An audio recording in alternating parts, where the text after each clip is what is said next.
Digital ઇન્ડિયાની વાતો વચ્ચે અમદાવાદ, સુરત અને વડોદરામાં આવકના દાખલા કઢાવવા લોકોની લાઈનો, એજન્ટ પ્રથા બંધ કરાવવા ઉઠી માંગ.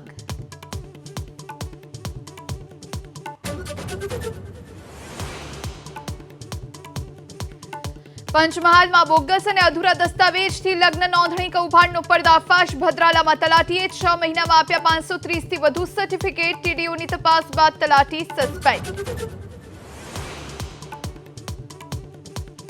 ભાવનગરમાં માધવ રત્ન બિલ્ડિંગ સીલ કરવાને લઈ હોબાળો. ડાયમંડ એસોસિએશનના પ્રમુખ સહિત 4 સામે ફરજ રૂકાવટની ફરિયાદ નોંધાતા હીરા ઉદ્યોગ બંધનું એલાન.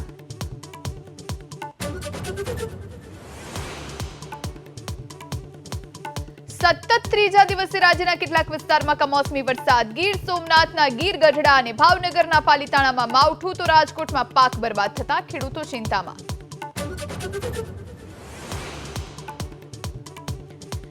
લોકસભા ચૂંટણી વચ્ચે મમતા બેનર્જીની મોટી જાહેરાત. ઇન્ડિયા ગઠબંધનને સરકાર બનાવવા માટે બહારથી સમર્થન આપવાનું કર્યું એલાન.